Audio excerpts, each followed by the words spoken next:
While the momentum with The Bold and the Beautiful may have hit a bit of a wall, certainly hit a snag, I've been enjoying The Bold and the Beautiful the past few months. For anybody that has kept up with my ranking, it's been pretty high. It dropped to third place in January, but now in February I have dropped it even more to fifth place. And that's because even though I enjoyed a lot in the first half of February, the second half of February really showed the usual weaknesses in Bradley Bell's writing, and all of his momentum definitely hit a wall. Plus, as I've talked about in past Bold and the Beautiful videos, the fact that we only get one story at a time gets on my nerves. And for the month of February, we truly only got one story, and it was this main story with what became the usual triangle of Ridge, Brooke, and Taylor.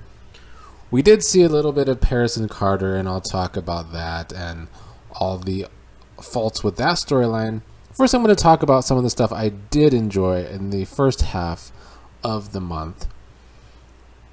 I did enjoy that Taylor was the one that right when Brooke was thinking about telling Ridge the truth about what happened on New Year's Eve, Taylor ends up telling him, which of course is what originally sent Ridge into a bit of a tailspin, even though he didn't want to believe Taylor and he was blaming Deacon for all of this.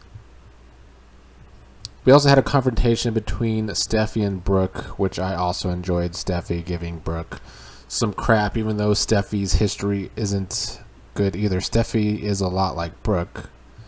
Even in recent times, Steffy is a lot like Brooke, cheating on people. But the big thing that I enjoyed was the fight between Ridge and Deacon, which was a very super dramatic soap opera moment, and we don't get enough fights on soap operas, honestly. So it's always good when we see a good old fist fight between some of the male characters on a soap opera, because it doesn't happen often. And I felt like this was a good one. It was super dramatic, and I liked that when Brooke showed up, Deacon purposefully stopped fighting so that Ridge could beat him up, and Brooke would come in and see, and then Deacon could play the victim. And Brooke did end up kind of taking Deacon's side and saying it's not Deacon's fault, it was her fault, which of course is what led Ridge to Taylor. But this was when the story, unfortunately, started getting on my nerves and just faltered, and it's Brad Bell he doesn't know how to write anything that's really layered for long. It was expected. I'm not surprised that this story faltered, because Brad Bell never knows how to keep momentum. So it's not a surprise. So Ridge goes to Taylor, and Taylor just immediately is just happy to be back with Ridge after all these years. And they kiss and end up sleeping together, and it's like Taylor enjoys playing second fiddle to Brooke and Ridge, that Ridge could just come back after all these years, and Taylor just gives into it. It doesn't give Taylor a very strong perspective in the story, and it really shows how plot driven most of this has been, which I don't mind most of the time. I've talked about in other soap operas that sometimes I enjoy plot driven stories more than character driven stories, because it's usually more exciting, honestly. But in this regard, Taylor looks dumb kind of and weak, and I guess she kind of always has, so maybe it fits.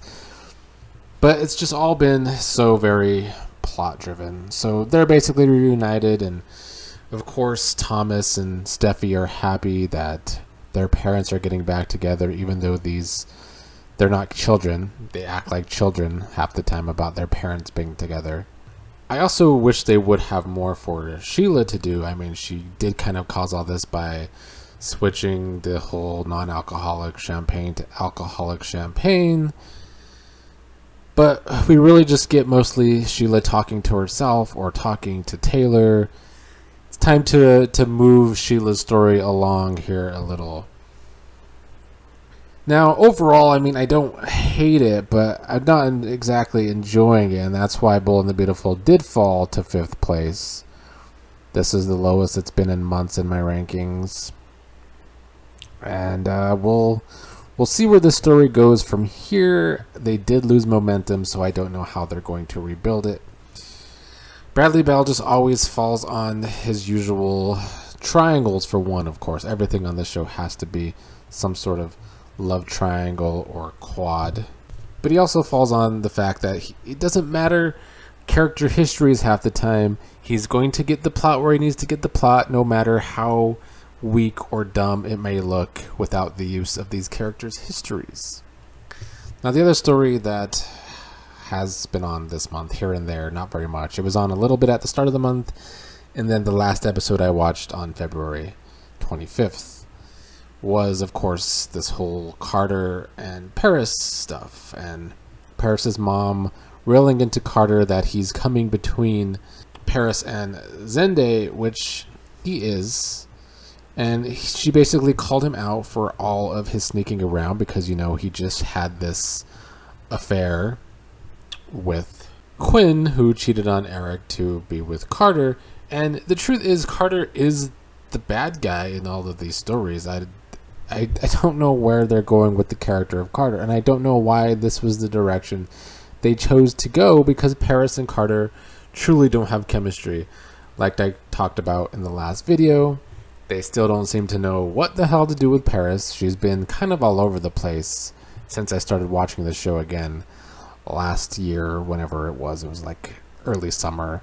So I don't feel like this story is working either, because Carter's not coming off in the story very well, and Paris is not coming off in the story very well, and I don't really know what they want us to get from this story. It's just a story that's not working because it seems like it was thrown together, even though the characters were just going in different directions a couple months ago, where it looked like Paris and Zende were happy. So, I don't know. The show has faltered. Bold and the Beautiful drops to 5th place. I don't know what to expect from March, but I'm kind of expecting the show to either stick around 5th place or maybe even drop even more, because EastEnders might actually have a good month if they can finally finish up some of their bad stories. So, where Bold and the Beautiful will fall, I don't know. I don't hate it yet, but it was a disappointing second half of February for me, as someone who has been enjoying the show quite a bit over the past few months.